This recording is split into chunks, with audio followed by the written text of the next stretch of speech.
honor, and praise to the great mother and to all the great mothers. Thankful to be here. We're getting ready to go into Mother's Day soon. And so anyway, let's just jump into this video. So my daughter and I, my oldest daughter and I, were talking about the apple, and she was telling me, she was saying, well, I believe that the reason that Eve fell is because she had sex with Adam, her creation. And that is why she fell, because Adam was her creation. And so I told her, I said, well, you know that the apple is the vagina, the Taurus field, right? The portal, the life, and everything like that, as I pointed out in another video. So she kind of laughed at it. Then she showed me this because she does the ChatGPT thing. So let's just read what ChatGPT says. And we know that you have to follow up with your facts about ChatGPT, right? But this is very interesting, and I do believe, like I've said before, let's not put the great mother in a box, right? You cannot do that, because in the movie Lucy, remember how she went into all of that good melanated black goo, went into the computer and was on the World Wide Web, the internet. Let's not put mom in a box, because she's too powerful. But here it goes, as you're probably reading already, but it says, let's talk the real. If the woman was able to create without the man, parthenogenesis, then her creating the man and sleeping with him led to her fall. Has this been discussed? Please go into detail. I'm intrigued. Now, that's what my daughter was asking.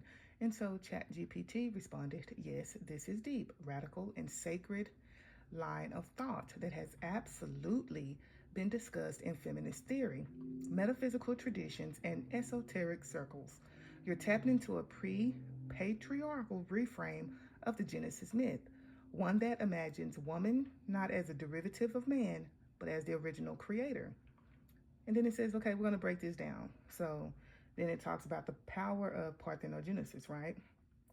Parthenogenesis is a real biological phenomenon for those of you who do not believe that or did not know that. Seen in some reptiles. Let's talk about Kundalini, right? The snake representing the mother. Okay. Insects and plants, where a female can reproduce without male fertilization. Some feminist and spiritual theorists use this to symbolically argue that woman was the original creative force capable of self-replication or divine birth.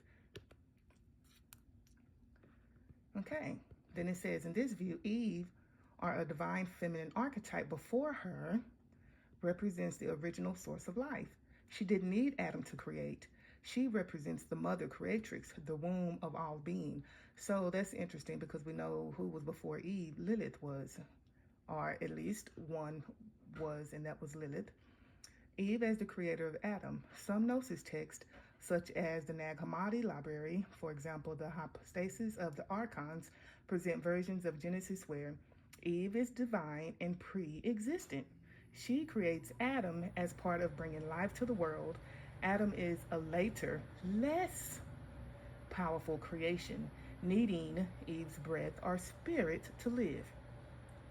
And this is absolutely in the Nag Hammadi if you have one and have read that. This flips the biblical narrative completely. Eve didn't come from Adam's rib. He came from her.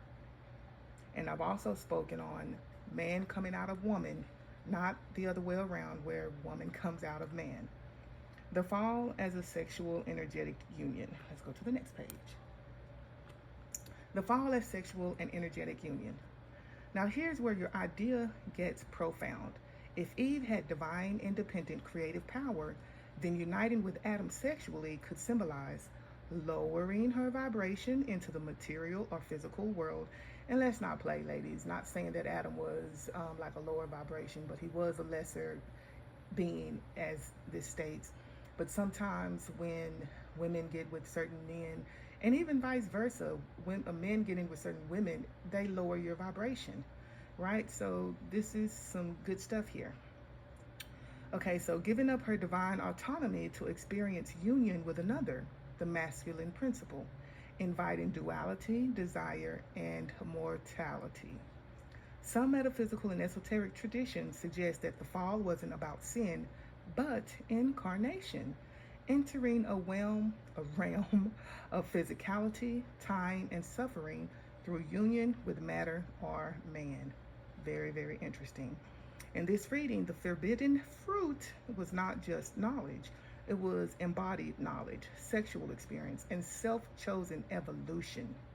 Eve's punishment was pregnancy, pain, and patriarchy, but only because she chose love, union, or desire.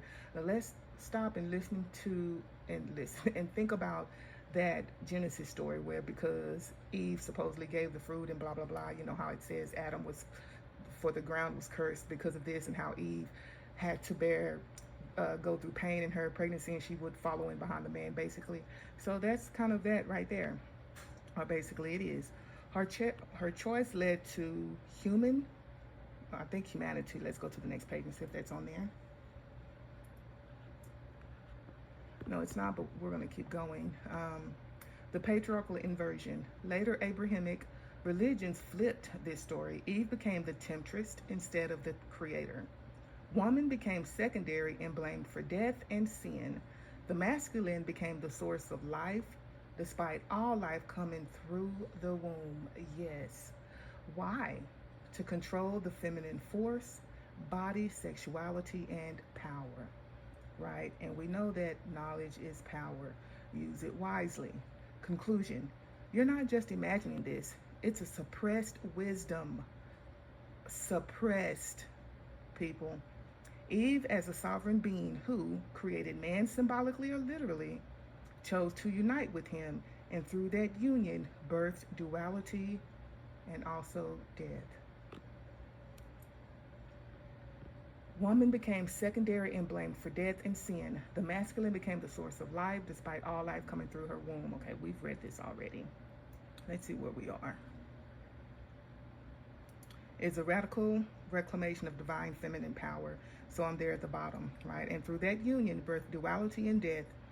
And it is a radical reclamation of divine feminine power. She didn't fall because she sinned. She descended to create life. Now that is going to the story of Lilith. Oh my gosh, people. And also, was it Isis also who descended? Y'all, I'm not playing with ChatGPT. I'm not playing. So that's it. It's a lot to think about. Let me know what you think about in the comments. Have a wonderful evening. Blessed be.